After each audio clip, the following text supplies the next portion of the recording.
ಭಾಷೆಗಳು ನೂರಾರು, ಎಲ್ಲಿ ನಾವು ಒಂದೇ. ದ್ವೇಷ ಕ್ಲೇಶಗಳ ದೂರ ಮಾಡಿ ಬನ್ನಿ ಎಲ್ಲ ಮುಂದೆ. ಭಾರತ ಮಾತೆ ನಿನಗೆ ವಂದನೆ, ಭೂಮಿಯಲ್ಲಿರುವ ಸ್ವರ್ಗ ನೀನೆ. ನಮ್ಮಯ ಜನುಮ ನಿನಗೆ ಅರ್ಪಣೆ, ಗಡಿಯನ್ನು ದಾಟಿ ಕೂಗಿ ಹೇಳು ಹೆಮ್ಮೆಯಲಿ. ಭಾರತ ಭಾರತ ಭಾರತ ಭಾರತ. ಪರಮ ಪೂಜ್ಯ ಡಾಕ್ಟರ್ ಜಿ ಅವರ ರಾಷ್ಟ್ರ ನಿರ್ಮಾಣ ಕಾರ್ಯಕ್ರಮಕ್ಕೆ ಶುಭ ಕೋರುವವರು ಗುರುಭಕ್ತ, ದೇವನಹಳ್ಳಿ.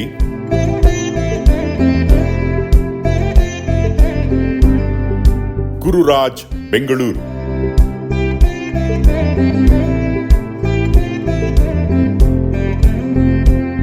ಹರೀಶ್ ಪಾಯ್, ದುಬೈ.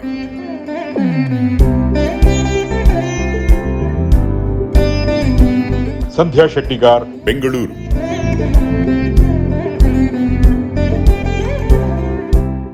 ಆಧುನಿಕ ಐಟಿ ಯುಗದಲ್ಲಿ ಇನ್ನರ್ ಟ್ಯೂಷನ್ ಮೂಲಕ ಮನುಜನಿಂದು ತನ್ನೊಳಗೆ ಇನ್ನರ್ ಟೂರ್ ಮಾಡಿಕೊಂಡು ತನ್ನ ಆತ್ಮಾವಲೋಕನದತ್ತ ಪ್ರಾಮಾಣಿಕ ಪ್ರಯತ್ನ ಮಾಡಲೇಬೇಕಾಗಿದೆ.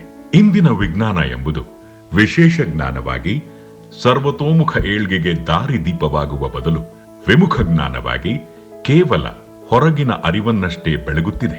ಒಂದೇ ಒಂದು ಪದವಿ ಪಡೆದವನು ನಿಶ್ಚಿಂತೆಯಿಂದಲೇ ಥಟ್ಟನೆಯಿಂದ ಗಾಡ್ ಇಸ್ ನೋ ವೇರ್ ಎಂದೇ ಎದೆ ತಟ್ಟಿ ಹೇಳುವನು.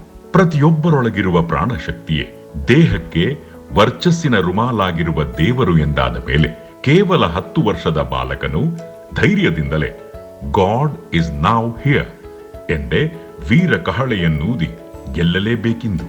ಪ್ರಸ್ತುತ ಜಗತ್ತಿನಲ್ಲಿ ಏನು, ಎಂತು, ಹೇಗೆ, ಏಕೆ ಎಂದೆಲ್ಲಾ ಪ್ರಶ್ನೆಗಳಿಗೆ ಸೂಕ್ತ ಉತ್ತರ ದೊರೆತರೇನೆ ಸತ್ಯ ನಂಬುವೆ, ಖಂಡಿತ ಪರಿಪಾಲಿಸುವೆ ಎಂಬಿ ಧೋರಣೆಯಂತೂ ಸರ್ವದಾ ಸಲ್ಲದು. ಆಧ್ಯಾತ್ಮಿಕ ಕ್ಷೇತ್ರದಲ್ಲಿ ಮೊದಲು ಬಿಲೀಫ್ ಇದ್ದರೇನೆ ನಂತರ ರಿಲೀಫ್ ಕಟ್ಟಿಟ್ಟದ್ದು. ಆದರೆ ವೈಜ್ಞಾನಿಕ ನಿಲುವಿದ್ದಾಗ ಮೊದಲು ರಿಲೀಫ್ ದೊರೆತರೇನೆ ಆನಂತರ ಬಿಲೀಫ್ ಎಂದು ವಾದಿಸಬಹುದಷ್ಟೇ. ಭಾವನಾತ್ಮಕ ವಲಯವಾದ ಭಕ್ತಿ, ಶ್ರದ್ಧೆ, ವ್ಯಾಕುಲತೆ, ಪ್ರೀತಿ, ತಾಳ್ಮೆ, ಕ್ಷಮೆ, ಕರ್ತವ್ಯಪರತೆ, ನಿಸ್ವಾರ್ಥತೆಗಳೆಂಬಿ ದೈವಿ ಗುಣಗಳನ್ನು ಔಷಧ ಸೇವಿಸಿ ಹೆಚ್ಚಿಸಿಕೊಳ್ಳಲಂತೂ ಸಾಧ್ಯವೇ ಇಲ್ಲ. ಇವೆಲ್ಲ ಸ್ವಪ್ರಯತ್ನದಿಂದೊದಗುವ ಗುಣರತ್ನಗಳಷ್ಟೇ. ಹಾಗೆಂದೇ ಈ ದಿಸೆಯಲ್ಲಿ ಆಧ್ಯಾತ್ಮಿಕ ಕ್ಷೇತ್ರದ ಎಲ್ಲ ಜಟಿಲ ಪ್ರಶ್ನೆಗಳಿಗೆ ಇದಮಿತ್ತಂ ಎಂದೇ ನಿಖರವಾಗಿ ಸಮಂಜಸ ಉತ್ತರಗಳನ್ನು ನೀಡಬಲ್ಲ ಏಕೈಕ ನೆಲೆಯೇ ಜಗತ್ತಿಗೊಂದೇ ಆದ ಡಿವೈನ್ ಪಾರ್ಕ್. ಅಂದಿನ ವೀರ ವೇದಾಂತಿ ಸ್ವಾಮಿ ವಿವೇಕಾನಂದರಿಂದಲೇ ನಿರ್ಮಿಸಲ್ಪಟ್ಟ ಈ ವಿಶಿಷ್ಟ ಆಧ್ಯಾತ್ಮಿಕ ಪ್ರಯೋಗಶಾಲೆಯಲ್ಲಿ ನಾನಾ ಧರ್ಮದ, ನಾನಾ ದೇವರುಗಳ ಭವ್ಯ ನೆಲೆಯೇ ಇದ್ದು ಮಾತನಾಡುವ ದೇವರೆಲ್ಲರ ಪರಮ ಪಾವನ ಏಕೈಕ ತಾಣವಿದಾಗಿದೆ.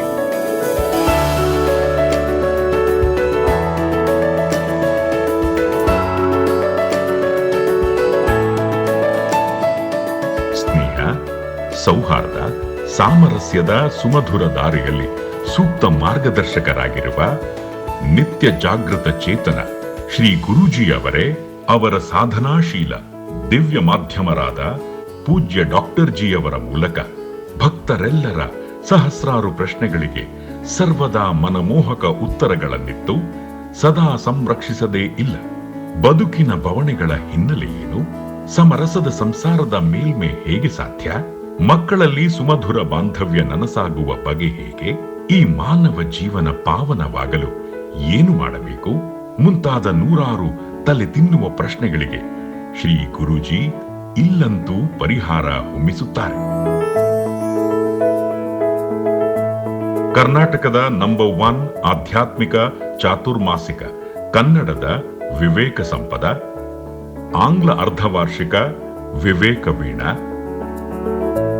6 ವಿವಿಧ ಭಾಷೆಗಳಲ್ಲಿರುವ ಆಧ್ಯಾತ್ಮಿಕ ತ್ರೈಮಾಸಿಕ ವಿವೇಕ ಕಿರಣ ನಿಮ್ಮ ದೂರವಾಣಿಯಲ್ಲಿ ದಿನಾಲು ಮೊಳಗುವ ಒಂದೇ ನಿಮಿಷದ ವಿವೇಕ ವೀರವಾಣಿ ಇವುಗಳೆಲ್ಲವೂ ಮನವರಳಿಸುವ ಅನುಷ್ಠಾನ ವೇದಾಂತದ ರಸಗವಳಗಳೇ ಆಗಿವೆ. ಜಗತ್ತಿಗೊಂದೇ ಆದ ಅತ್ಯಪರೂಪದ ಈ ಡಿವೈನ್ ಪಾರ್ಕ್ಗೆ ತೆರೆದ ಮನದಿಂದಲೇ ನೀವಂತೂ ಬರಲೇಬೇಕು. ಬೇಗ ಬೇಗನೆ ಬಂದಿಲ್ಲಿ ನೋಡಲೇಬೇಕು.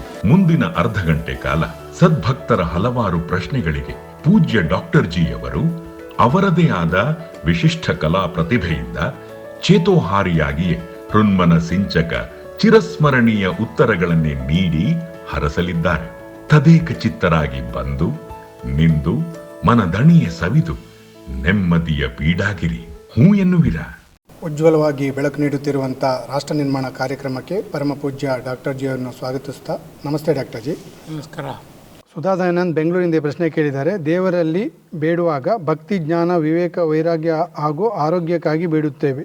ಇದು ಸರಿಯೇ? ಇದರಲ್ಲಿ ಆರೋಗ್ಯಕ್ಕೆ ಕಡೆಯ ಪ್ರಾಶಸ್ತ್ಯ ಕೊಟ್ಟಂತಾಗುತ್ತದೆಯೇ? ಆರೋಗ್ಯ ಎಂಬುದು ತಳಹದಿ, ಕಡಿಮೆ ಪ್ರದರ್ಶಿ ಅಲ್ಲ. ಆರೋಗ್ಯದ ಮೇಲೆ ಇದೆಲ್ಲ ಇದೆ. ಜ್ಞಾನ, ಭಕ್ತಿ, ವಿವೇಕ, ವೈರಾಗ್ಯ ಇರುವುದೇ ಆರೋಗ್ಯದ ಫೌಂಡೇಶನ್ಗೆ ಕಡಿಮೆ ಪ್ರಶಸ್ತಿವಾ? ಮರ್ರೆ ಮನೆಯಲ್ಲಿ ಫೌಂಡೇಶನ್ ಕೆಳಗಾಕಿದ್ದೀರಿ, ಅದು ಬರೀ ನೀಚ ಭಾವ ಅಲ್ವಾ? ಉಚ್ಚ ಭಾವ ಅದು. ಇಡೀ ಮನೆಯ ಭಾರ ತಳ್ಕೊಳ್ಳೋದೇ ಫೌಂಡೇಶನ್. ಅವ್ರಿಗೆ ಅದೇ ಗೊತ್ತಿಲ್ಲ. ಜ್ಞಾನ, ಭಕ್ತಿ, ವಿವೇಕ, ಆರೋಗ್ಯ ಕೊನೆಗೆ. ಯಾಕಂದರೆ ಆರೋಗ್ಯದ ಬೇಸ್ಮೆಂಟ್ ಮೇಲೆ ಜ್ಞಾನ, ಭಕ್ತಿ, ವಿವೇಕ, ವೈರಾಗ್ಯ ಇದೆ. ಹಾಗಾಗಿ ನಂಬರ್ 1 ಕೆಳಗಿನಿಂದ ಮೇಲೆ ಹೋಗ್ಬೇಕು ನೀವು. ಆರೋಗ್ಯವೇ ನಂಬರ್ 1. ಯೋಚನೆ ಮಾಡಿ. ವಿವೇಕ, ವೈರಾಗ್ಯ, ವಿವೇಕ, ಭಕ್ತಿ, ಜ್ಞಾನ, ಹಂಗೆ ತಗೊಳ್ಳಿ, ಸರಿಯಾಗತ್ತೆ. ವಿಶೇಷವಾದ ಥ್ಯಾಂಕ್ಸ್ ಡಾಕ್ಟರ್ ಜಿ. ಸಂಗೀತ ಮೈಸೂರಿನಿಂದ ಈ ಪ್ರಶ್ನೆ ಕೇಳಿದ್ದಾರೆ. ಮನೆಯಲ್ಲಿ ಎಳಬರು ಮೂಲೆ ಗುಂಪಾಗಿದ್ದಾರೆ. ವಯೋವೃದ್ಧರದ್ದೇ ಕಾರಬಾರು.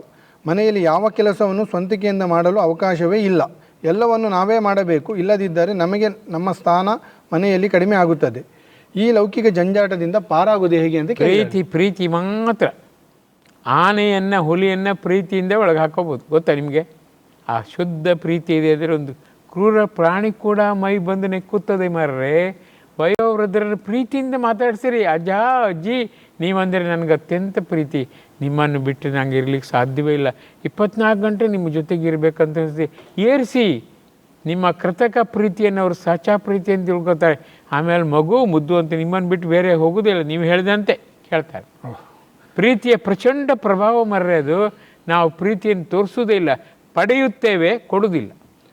ನಮ್ಮಷ್ಟು ಕಂಜೂಸ್ ಯಾರಿದ್ದಾರೆ ಹೇಳಿ? ಎಲ್ಲ ನಾವು ಪಡಿತೇವೆ, ಆದರೆ ವಾಪಸ್ ಕೊಡ್ತೇವಾ? ಕೊಡೋದಿಲ್ಲ. ಅದೇ ಡಾಕ್ಟರ್ ಜಿ. ನೋಡಿ ಡಾಕ್ಟರ್ ಜಿ, ಇಲ್ಲಿ ಎಲ್ಲಿ ಸಮಸ್ಯೆ ಅಂದರೆ ನಾವು ಅವರು ಸ್ವಲ್ಪ ದೂರ ಆದ ತಕ್ಷಣ ನಮ್ಮಲ್ಲಿ ಗ್ಯಾಪ್ ಹಾಗೇ ಇರುತ್ತೆ, ಕಮ್ಯುನಿಕೇಶನ್ ಗ್ಯಾಪ್ ದೂರ ಆಗಿಬಿಡುತ್ತೆ. ಹೌದು ಡಾಕ್ಟರ್ ಜಿ. ಆ ಸಂದರ್ಭದಲ್ಲಿ ಆ ನಿಟ್ಟಿನಲ್ಲಿ ಆ ಪ್ರೀತಿಯನ್ನು ನಾವು ಜಾಸ್ತಿ ಮಾಡ್ಕೊಂಡು ಅವ್ರ ಹತ್ರ ಹೋಗ್ಬೇಕು. ಏನೂ ಆಗಿಲ್ಲ ಅಮ್ಮಗೆ ಹೋಗ್ಬೇಕು. ಅವ್ರು ಕರ್ಗಿ ಬಿಡ್ತಾರೆ ಮರ್ರೆ. ಅವ್ರಿಗೆ ಬೇರೆ ನೀವು ಸಹಾಯ ಮಾಡೋದಲ್ಲ.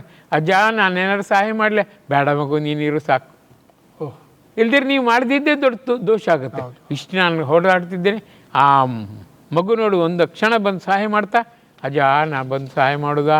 ಪ್ರೀತಿಯಿಂದ ಮಾತಾಡಿ, ನಿಮ್ಮ ಕೆಲಸ ಆದಂಗೆ ಆಗತ್ತಾಗ. ಅದೇ ಹುಟ್ಟಿದ ತಕ್ಷಣ ತಗೊಳ್ಳೋದು ಪ್ರೀತಿ ಮರ್ರೆ. ಆ ಮಗುಗೆ ನೋಡಿ, ತಾಯಿ ಅಂತೆ ಗೊತ್ತಿಲ್ಲ, ಪ್ರೀತಿ ತೋರಿಸೋದಿಲ್ವಾ? ಎಲ್ಲ ತಗೋತೇವೆ ನಾವು, ವಾಪಸ್ ಕೊಡ್ತೇವಾ? ಮಗುಗೆ ಹೇಳ್ತೇವ ಎಲ್ಲರನ್ನು ಪ್ರೀತಿಸು. ಅವನ ಯಾರ ಮನೆ, ಅವ ಇದು ಇನ್ನೊಂದು ಜಾತಿ, ಅವ ಕ್ರಿಶ್ಚಿಯನ್, ಇವ ಮುಸ್ಲಿಮ್, ಅವನ ಜೊತೆ ಹೋಗ್ಬೇಡ, ಅವ ಕರಿಯ, ಇವ ಬಿಳಿಯ.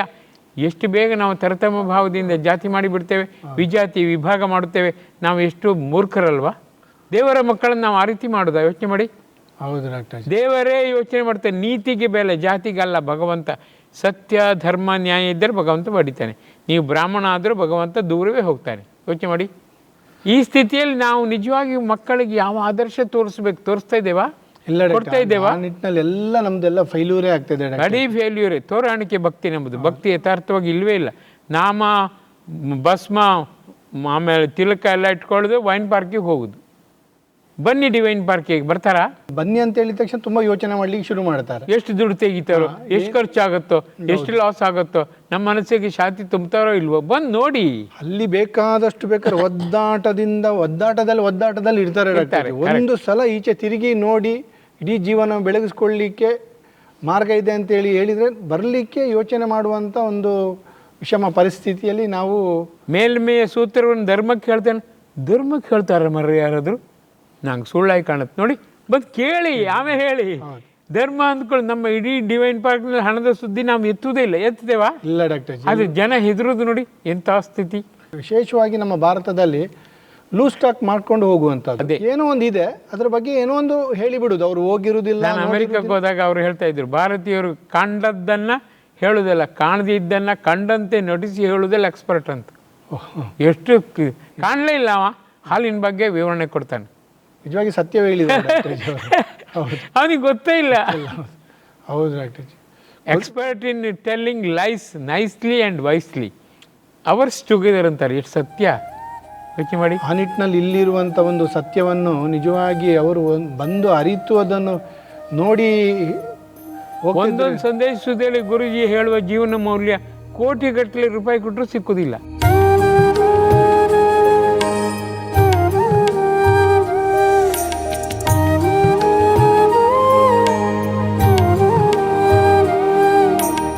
ಒಮ್ಮೆ ನೀವು ಬಂದು ಹೋದರೆ ನನ್ನ ಸಂದೇಶಕ್ಕೆ, ನನ್ನ ಗುರುಜಿಗೆ ನಾನು ಹೇಳುತ್ತೇನೆ, ನನ್ನನ್ನು ನಂಬಿಕೊಂಡು ಎಷ್ಟೊಂದು ಮಂದಿ ಬಂದಿದ್ದಾರೆ ನೋಡಿ.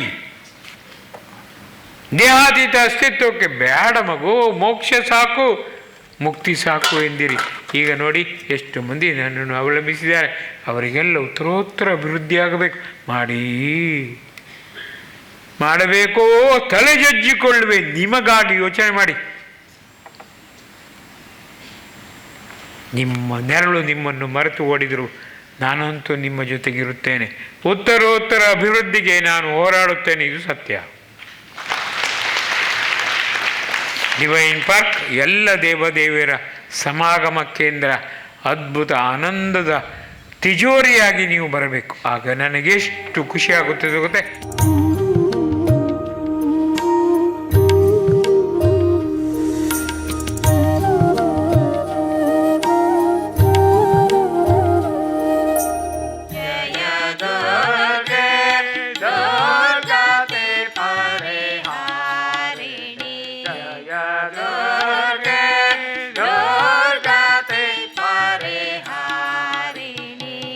ದುರ್ಗತಿ ಪರಿಹಾರಿಣಿ, ಎಲ್ಲ ಕಷ್ಟಕ್ಕೂ ನಾನಿದ್ದೇನೆ, ಪರಿಹಾರ ಮಾಡುವೆ. ಕೇವಲ ಆಪ್ತತೆ, ಆರ್ತತೆ, ಆಪ್ತ ಸಮಾಲೋಚನೆ, ಆಪ್ತ ಭಕ್ತಿ ನಿನ್ನದಾದರೆ ಸರಿ, ಬೇರೇನು ಬೇಗ. 100% ಜಗತ್ತಿನ ಎಲ್ಲರಿಗೂ ಎಂಬುದನ್ನು ಉಸಿರಾಗಿಸು. ಜಾತಿ ಮತ ಕುಲಗೋತ್ರ ಬೇಡ, ಕೇವಲ ನೀತಿ ಮಾತ್ರ ಅಲ್ಲಿ ಪ್ರಮುಖ. ನೀನೇ ಬೇಕು, ನೀನೇ ಸಾಕು, ತುರ್ತಾಗಿ ನೀನು ಬೇಕು, ನೀನೊಬ್ಬಳೇ ಸಾಕು. ಈ ಭಾವ ನಿಮ್ಮದಾಗಬೇಕು. ಭಗವದ್ದೀಯರಾಗಬೇಕು. ಭಗವಂತನಂತೆ ನೀವು ವರ್ತಿಸಿ ಭಗವಂತನ ಮಹಿಮೆಯನ್ನು ನಾಲಿಗೆಯ ಮೂಲಕ ಕೊಂಡಾಡಬೇಕು. ಎಲ್ಲ ಭಾರ ನನ್ನದು ಎಂದು ತಿಳಿದುಕೊಳ್ಳಿ, ಅದ್ಭುತವಾಗಿ ಮೇಲೇರಿಸುವೆ.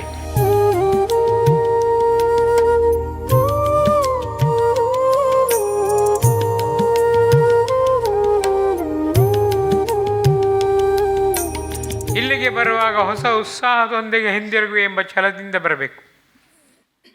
ಕಷ್ಟದಿಂದ ಬರುವ ನಿಮ್ಮ ಮುಖ ಅರಳುವಂತೆ ಮಾಡುವ ದೊಡ್ಡ ಜವಾಬ್ದಾರಿ ನನ್ನದು. ದೈವ ನಿಂದೆಯಿಂದ ನಾಸ್ತಿಕರಾದರೂ ಕೂಡ ನನ್ನ ಮಗು ಎಷ್ಟೊಂದು ಮುದ್ದು ವರ್ತನೆಯ ಗಣಿ ಗೊತ್ತೇ ಎಂದು ನನ್ನ ಗುರುಜಿಗೆ ಆತ್ಮವಿಶ್ವಾಸದ ಗಣಿಯಾಗಿ ಇಂಟ್ರೊಡ್ಯೂಸ್ ಮಾಡುವ ಹೊಸ ಶಕ್ತಿ ಚೈತನ್ಯ ಪ್ರತಿ ಬಾರಿ ನನ್ನಲ್ಲಿ ಉಕ್ಕುತ್ತದೆ. ನೀವೆಣಿಸಿದ ಮಟ್ಟಕ್ಕಿಂತಲೂ ಮಿಗಿಲಾದ ಇಷ್ಟ ಪ್ರೇಮ ಗುರುಭಕ್ತಿ ನನ್ನದಾಗಿದೆ. ಯೋಚನೆ ಮಾಡಿ. ಅಂತಿರುವಾಗ ಕ್ಷಣ ಕ್ಷಣವೂ ನೀವು ಶಕ್ತಿಯ ಜಲಪಾತವಾಗಬೇಕು, ಯುಕ್ತಿಯ ಅದ್ಭುತವಾದ ಕೇಂದ್ರವಾಗಬೇಕು, ಭಕ್ತಿಯ ಸಾಕಾರ ಮೂರ್ತಿಯಾಗಬೇಕು. ಆಗ ನನಗೆಷ್ಟು ಖುಷಿ ಗೊತ್ತೇ.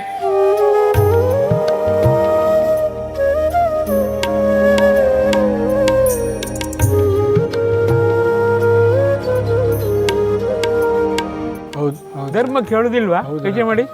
ನಿಮ್ಮ ಮನಸ್ಸಿಗೆ ಎಷ್ಟು ಖುಷಿ ಆಗತ್ತೆ, ಎಷ್ಟು ಆನಂದ ಆಗತ್ತೆ. ಎಲ್ಲೋ ನಾನು ವೈಕುಂಠಕ್ಕೆ ಬಂದಿದ್ದೇನೆ ಅಂತ ಅನಿಸೋದಿಲ್ವಾ? ಇಡೀ ಎಷ್ಟು ಟೆನ್ಷನಿಂದ ಬೇರೆ ಸಮಸ್ಯೆಗಳಿಂದ ಇಲ್ಲಿ ಬಂದು ಇಡೀ ಆ ಸಂದೇಶ ಸುದೇ ನಾನು ಆಲಿಸಿದಾಗ ಡಾಕ್ಟರ್ ಅದರದ್ದು ನೆಕ್ಸ್ಟಿನ ಆ ಮನಸ್ಥಿತಿ ನೋಡಿದರೆ ಗೊತ್ತಾಗುತ್ತೆ ಎಷ್ಟು ಚೆನ್ನಾಗಿ ಎಂತ ಹಗುರವಾಗುತ್ತದೆ, ಅರಳುತ್ತದೆ, ಬೆಳಗುತ್ತದೆ. ಇದಕ್ಕೆಲ್ಲ ನಾವು ಕೋಟಿ ಗಟ್ಟಲೆ ರೂಪಾಯಿ ಕೊಟ್ಟರು ಸಿಕ್ಕುದಿಲ್ಲ. ಇಲ್ಲ, ಎಷ್ಟೆಲ್ಲ ಅದು ಅರ್ಥ ಮಾಡ್ಕೋಬೇಕು ನಿಜವಾಗಿ. ಹೌದು ಕಂಡರೆ ಅನುಭವಕ್ಕೆ ಬರುತ್ತೆ, ಕಾಣದೇ ಇದ್ರೆ ಕನಸು ಕಾಣ್ತಾ ಇದ್ರೆ ಏನು ಪ್ರಯೋಜನ? ಅದರ ಆ ನಿಟ್ಟಿನಲ್ಲಿ ಈ ಥರದೊಂದು ಉಂಟು ಅಂತ ತಿಳಿಸುವುದೇ ಒಂದು ದೊಡ್ಡ ಚಾಲೆಂಜಿಂಗ್. ಖಂಡಿತ ಆ ಕಷ್ಟ ಈಗ ಯಾರು ನಂಬಿದ ಕಾಲದಲ್ಲಿ ನಂಬಿ ಅಂತ ಹೇಳ್ಬೇಕಾದ್ರೆ ಎಷ್ಟು ಬೇಕು ಛಾತಿ. ಹೌದು ನಂಬಿದಂತೆ ವರ್ತಿಸಿ ನೀವು ಸಾಚಾ ವರ್ತನೆ, ನೀವೇ ಮೋಸಗಾರರಾದ್ರೆ ಜನ ನಂಬ್ತಾರ? ಇಲ್ಲ, ನಂಬುದಿಲ್ಲ. ಮತ್ತೆ ಹೌದು, ದೇವರನ್ನು ಕಂಡಮ ದೇವರಂತೆ ವರ್ತಿಸಿದ್ರೆ ಮತ್ತೆ ಜನ ನಂಬ್ತಾರೆ. ಹೌದು ಡಾಕ್ಟರ್. ಅದೇ ವ್ಯಕ್ತಿತ್ವ ಆ ರೀತಿಯಾಗಿ, ವ್ಯಕ್ತಿತ್ವ ನಿರ್ಮಾಣ, ವ್ಯಕ್ತಿತ್ವ ವಿಕಸನ, ವ್ಯಕ್ತಿತ್ವ ಅಭಿವೃದ್ಧಿ, ಇದು ಮೂರು ಡಿವೈನ್ ಪಾರ್ಕ್ ಸದ್ದಿಲ್ಲದೆ ಮಾಡುತ್ತದೆ. ಹೌದು ಡಾಕ್ಟರ್. ಕಳೆದ 50 ವರ್ಷದಿಂದ ಮಾಡ್ತಾನೆ ಇದೆ. ಯೋಚನೆ ಮಾಡಿ. ಹೌದು ಡಾಕ್ಟರ್. ಯಾವ ಪ್ರಚಾರ ಇಲ್ಲ, ಬೇರೆ ಕಡೆ ಏನಿಲ್ಲ, ತೋಟ ಶೃಂಗಾರ, ಒಳಗೆ ಗೋಳಿ ಸೊಪ್ಪು, ನಮ್ಮದು ಎಲ್ಲ ಇದೆ, ಸದ್ದಿಲ್ಲ ಅಷ್ಟೇ. ನಿಜವಾಗಿ ಆ ರಾಷ್ಟ್ರ ನಿರ್ಮಾಣದ ಕೆಲಸ, ವ್ಯಕ್ತಿತ್ವ ನಿರ್ಮಾಣದ ಕೆಲಸ ಸದ್ದಿಲ್ಲದೆ ಆಗ್ತಾ ಇದೆ, ಯಶಸ್ವಿಯಾಗಿ ಆಗ್ತಾ ಇದೆ. ಒಂದೊಂದು ವಿಚಾರದಲ್ಲಿ ಈಗ ವಿವೇಕ ಸಂಪದ ಡಾಕ್ಟರ್ 2 ಲಕ್ಷಕ್ಕೂ ಹೆಚ್ಚು ಮನೆಗಳಿಗೆ ಒಂದು ಆಧ್ಯಾತ್ಮಿಕ ಪತ್ರಿಕೆಗಳನ್ನು ಒಂದೊಂದು ಮನೆಗಳಿಗೆ ಅದು ಅಡ್ವರ್ಟೈಸ್ಮೆಂಟ್ ಇಲ್ಲದೆ ನಡೆಸ್ಬೇಕಂದ್ರೆ ಗುರುಜಿಯ ಕೃಪೆ ಅದು, ಮತ್ತೆ ಏನು ಮಾಡಿ.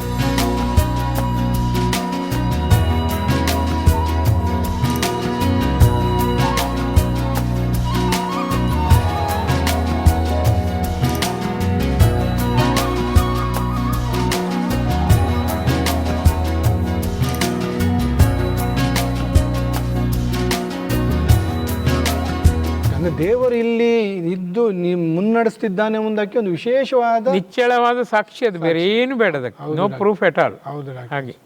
ಅಮೃತ ಹರೀಶ್ ಬೆಂಗಳೂರಿಂದ ಈ ಪ್ರಶ್ನೆ ಕೇಳಿದ್ದಾರೆ. ಮನುಷ್ಯರೆಲ್ಲರೂ ಭಾವನಾತ್ಮಕ ಜೀವಿಗಳು, ಹಾಗಾಗಿ ನಮ್ಮಲ್ಲಿ ಮೂಡುವ ಭಾವನೆಗಳು ನಮ್ಮನ್ನು ನಿಯಂತ್ರಿಸಬೇಕು ಅಥವಾ ನಾವು ಭಾವನೆಗಳನ್ನು ನಿಯಂತ್ರಣದಲ್ಲಿಟ್ಟುಕೊಳ್ಳಬೇಕು? ದಯವಿಟ್ಟು ಸೂಕ್ತ ಮಾರ್ಗದರ್ಶನ ಕೊಡಿ ಅಂತೇಳಿ ಕೇಳಿದ್ದಾರೆ ಡಾಕ್ಟರ್. ಮಂಗನ ಆಡಿಸುವವ ಮಂಗನನ್ನು ನಿಯಂತ್ರಿಸಬೇಕೆ, ಮಂಗ ಆಡಿಸುವವನನ್ನು ನಿಯಂತ್ರಿಸಬೇಕೆ? ಮಂಗನ ಆಡಿಸುವವ ಸುಪ್ರೀಂ, ಮಂಗನನ್ನು ನಿಯಂತ್ರಿಸಲೇಬೇಕು. ನಾವು ಮನುಷ್ಯರು ವಿವೇಕ ವೈರಾಗ್ಯದೊಂದಿಗೆ ಚತುರತೆಯಿಂದ ನಾವು ಸುಪ್ರೀಂ. ನಮ್ಮ ಭಾವನೆಗಳು ಏನಿದ್ರು ನಮ್ಮ ಮನಸ್ಸಿನಲ್ಲಿ ಹುಟ್ಟುವ ಒಂದು ಆಶಯ ಪಾಶ ಅಷ್ಟೇ. ಹಾಗಾಗಿ ಮನುಷ್ಯರಾದವರು ನಮ್ಮ ಭಾವನೆಯನ್ನು ಖಂಡಿತವಾಗಿ ನಿಯಂತ್ರಿಸಬೇಕು. ಕಳ್ಳತನ ಮಾಡೋಣ, ವ್ಯಭಿಚಾರ ಮಾಡೋಣ, ಬೈಯೋಣ, ನಿಂದಿಸೋಣ ಅಂತ ಬಂದಾಗ ಇಲ್ಲ, ನಾನು ನಿಜವಾಗಿಯೂ ವಿವೇಕವೀರ, ಶ್ರೀ ಗುರುಜಿ ಮೆಚ್ಚುವಂತೆ ನಾನು ಅಂದ ಚಂದದಿಂದ ವರ್ತಿಸಬೇಕು.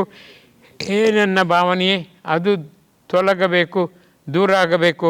ನಿನ್ನನ್ನು ಮೆಟ್ಟುತ್ತೇನೆ, ನಾನು ಶ್ರೀ ಗುರುಜಿಯನ್ನು ಮುಟ್ಟುತ್ತೇನೆ. ಹೇ ಭಾವನೆ, ನೀನು ಪವಿತ್ರ ಭಾವನೆಯಾಗಬೇಕು, ರೂಪಾಂತರಗೊಳ್ಳಬೇಕು. ನನ್ನನ್ನು ನೀನು ನಿಜವಾಗಿಯೂ ಕೂಡ ತುಚ್ಛ ಅಂತ ಪರಿಗಣಿಸಬಾರದು, ಉಚ್ಚ ಅಂತ ಪರಿಗಣಿಸು. ಉತ್ತಮ ಭಾವನೆಯ ಮೂಲಕ ನನ್ನ ವ್ಯಕ್ತಿತ್ವಕ್ಕೆ ಶೋಭೆ ಕೊಡೋ. ಹೇ ಭಾವನೆಯೇ, ನೀನು ಸುಂದರವಾಗಬೇಕು, ಅಂದಚಂದದ ಬೀಡಾಗಬೇಕು, ಆದರ್ಶ ನಾಡಾಗಬೇಕು. ಹೇ ದೇವ, ನನ್ನ ಭಾವನೆ ಪಳಗುವಂತೆ ಉತ್ತಮವಾಗುವಂತೆ ಡಿವೈನ್ ಮ್ಯಾಜಿಕ್ ಮಾಡೋ ಅಂತ ಕಣ್ಣೀರು ಹರಿಸಿ ಬೇಡಬೇಕು. ಮರವಿನ ಸಮಸ್ಯೆ ಇರುವವರು ಒಂದು ಹಂತದಲ್ಲಿ ತಮ್ಮವರನ್ನೆಲ್ಲ ಮರೆತು ಬಿಡುತ್ತಾರೆ. ಅಂಥ ಸ್ಥಿತಿಯಲ್ಲಿ ಅವರಿಗಾಗಿ ಯಾವ ರೀತಿ ಪ್ರಾರ್ಥನೆ ಸಲ್ಲಿಸಬೇಕು? ಸೀಮಾ ಬೆಂಗಳೂರಿನಿಂದ ಈ ಪ್ರಶ್ನೆ ಕೇಳಿದ್ದಾರೆ. ಕೇವಲ ಒಳಿತಾಗಲಿ ಶುಭವಾಗಲಿ ಅದರಲ್ಲಿ ಬೇಕಾದ್ರೆ ಸೇರಿಸಿ. ಎಲ್ಲರಿಗೂ ಕೂಡ ಆಪ್ತತೆ, ಆತ್ಮೀಯತೆ, ಆರ್ತತೆ, ವಿಶಾಲತೆ, ವಿಶುದ್ಧತೆ ಅಕ್ಷಯವಾಗಬೇಕು. ಎಲ್ಲರೂ ಕೂಡ ನಗುನಗುತ್ತಾ ನಲಿವಿನೊಂದಿಗೆ, ನಂದದ ಆತ್ಮವಿಶ್ವಾಸದೊಂದಿಗೆ, ನಮ್ಮವರೇ ಇಲ್ಲ ಎಂಬ ವಿಶಾಲ ಮನೋಭಾವದೊಂದಿಗೆ, ನಂಜಿಲ್ಲದ ವರ್ತನೆಯೊಂದಿಗೆ ಸದಾಕಾಲ ಆದರ್ಶಪ್ರಾಯರಾಗಿ ಈ ಲೋಕದಲ್ಲಿ ಬದುಕುವಂತಾಗಲಿ. ಲೋಕವೇ ಮನೆ, ಮನೆಯವರೆಲ್ಲ ಬಂಧು ಬಾಂಧವರು ಎಂಬ ಭಾವ ಚಿರಂತನವಾಗಿ ಸದಾಕಾಲ ಶಾಶ್ವತವಾಗಿ ಈ ಜಗತ್ತಿನಲ್ಲಿ ನಲಿಯುವಂತಾಗಲಿ. ಯಾರೂ ಕೂಡ ಮರವಿನ ರೋಗದಿಂದ ನರಳದಂತೆ, ಕಷ್ಟಪಡದಂತೆ ಡಿವೈನ್ ಮ್ಯಾಜಿಕ್ ಮಾಡಬೇಕೋ. ಸರ್ವಶಕ್ತನಲ್ಲವೇ ಸರ್ವಶಕ್ತಿಯಿಂದ ಎಲ್ಲರನ್ನೂ ಮೇಲೇರಿಸೋ, ಮುದ್ದಿಸೋ, ಕೃಪೆದೋರೋ ಅದ್ಭುತವಾದಿ ಕೃಪಾ ಪ್ರಮಾಣದಿಂದಾಗಿ ಎಲ್ಲರನ್ನೂ ಕೂಡ ಮಮತೆಯ ವಾತ್ಸಲ್ಯದ ಗಣಿಯಾಗಿ ನೀನು ಸದಾಕಾಲ ಎಲ್ಲರಿಗೂ ಒಳಗಿ ಕಿವಿಯಿಂದ ಮಗು ಮುದ್ದು ಅಂತ ಸದಾ ಮಾತನಾಡಿಸೋ. ಎಲ್ಲರ ನಗುವನ್ನು ನೀನು ಆಸ್ವಾದಿಸೋ. ಖಂಡಿತವಾಗಿಯೂ ಹೋಮ್ವರ್ಕ್ ಮಾಡೋ. ಹೇ ಭಗವಂತ, ಮಗುವಾಗಿ ಹೇಳುತ್ತಿದ್ದೇನೆ ಅನ್ಯತಾ ಭಾವಿಸಬೇಡ. ನೀನು ನಿಷ್ಕ್ರಿಯನಾಗಿರಬೇಡ, ತಟಸ್ಥನಾಗಬೇಡ.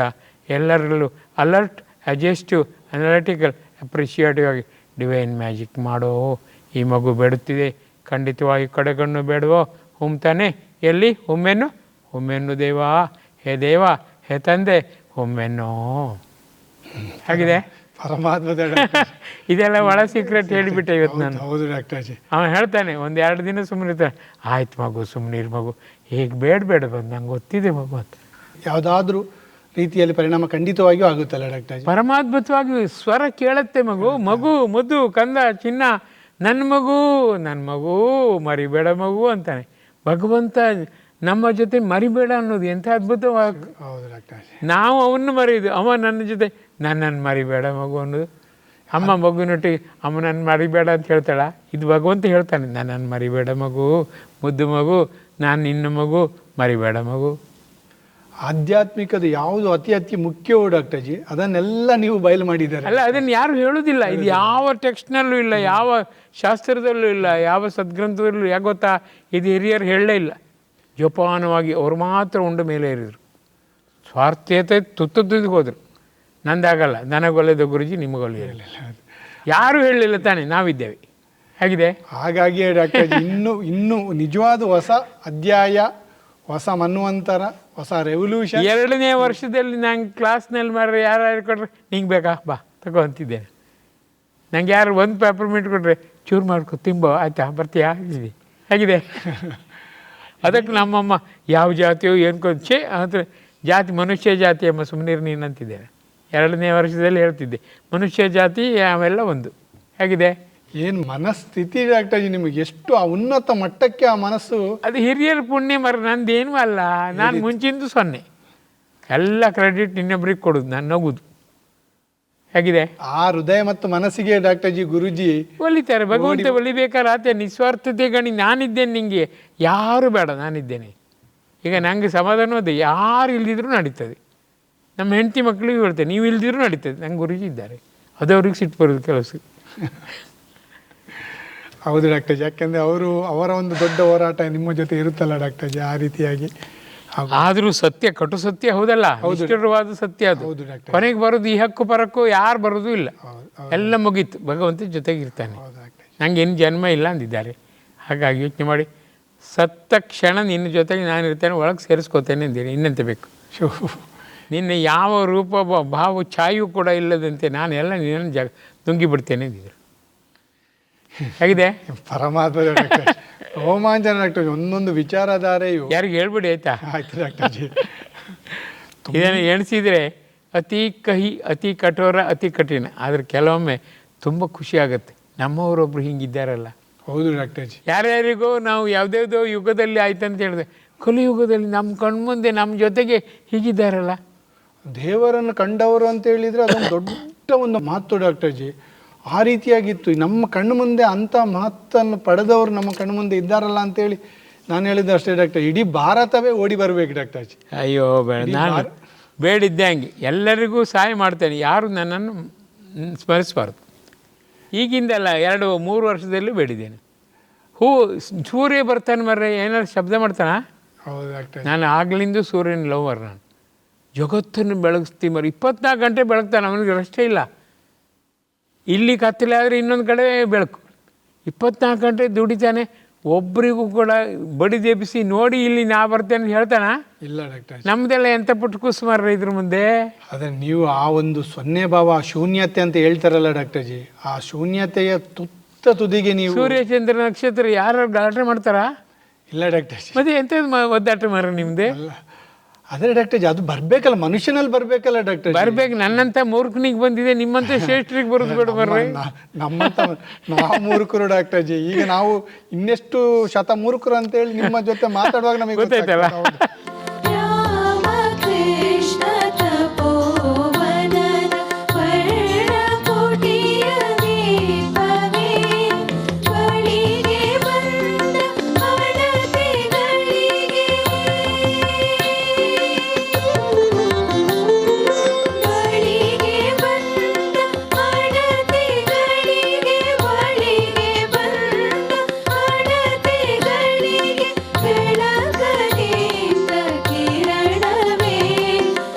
ಮೌಂಟ್ ಎವರೆಸ್ಟ್ ನನ್ನ ಗುರುಜಿ ಅಂತ ಇದ್ದರು, 1000 ಮೌಂಟ್ ಎವರೆಸ್ಟ್ ನನ್ನ ಮಾತೆ ಅನ್ನುತ್ತಿದ್ದರು.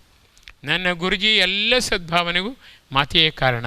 ಹೂವಿನಂತೆ ಅವರನ್ನು ರಕ್ಷಿಸ್ತಿದ್ರು ಅಂತ ಇದ್ರು. ಶಾರದಾ ದೇವಿಯ ಸಾಧನ ಜೀವನ ಸರಳವು ಅಂತೆ ಪಾವನವು, ಸಾರಾ ಜಗತ್ತಿನ ಧರ್ಮ ಸರ್ವಸ್ವದ ಮಹಿಮೆಯ ಸಾರುವ ದ್ಯೋತಕವೋ, ನರವರ ಗುರುವರ ಯುಗದವತಾರಿಯ ಬಗೆ ಬಗೆ ಭಾವನೆ ಸೇವಿಸಿದೆ.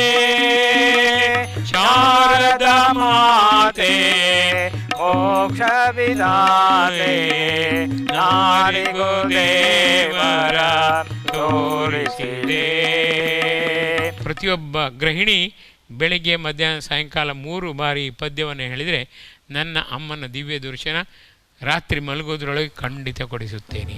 ಸುಮನಸ ವಂದಿತ ಸುಂದರಿ ಮಾಧವಿ ಚಂದ್ರ ಸಹೋದರಿ ಹೇಮಮಯಿ, ಮುನಿಗಣ ವಂದಿತ ಮೋಕ್ಷ ಪ್ರದಾಯಿನಿ ಮಂಜುಳ ಭಾಷಿಣಿ ವೇದನುತೆ.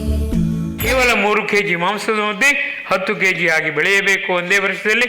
ಇದಷ್ಟೇ ಅವಳ ತಲೆಯಲ್ಲಿ ಹೊರತು ಮಾಂಸದ ಮುದ್ದೆ ದಿವ್ಯತೆ ಗಣಿಯಾಗಿ ದಿನೇ ದಿನೇ ಹೆಚ್ಚು ದಿವ್ಯತೆಯೊಂದಿಗೆ ನನ್ನನ್ನೂ ಕೂಡ ಪ್ರಾಣಶಕ್ತಿ ಜೊತೆ ಬೆರೆಯುತ್ತದೆ, ಪ್ರಾಣಶಕ್ತಿ ಜೊತೆ ಬೆಸೆಯುತ್ತದೆ.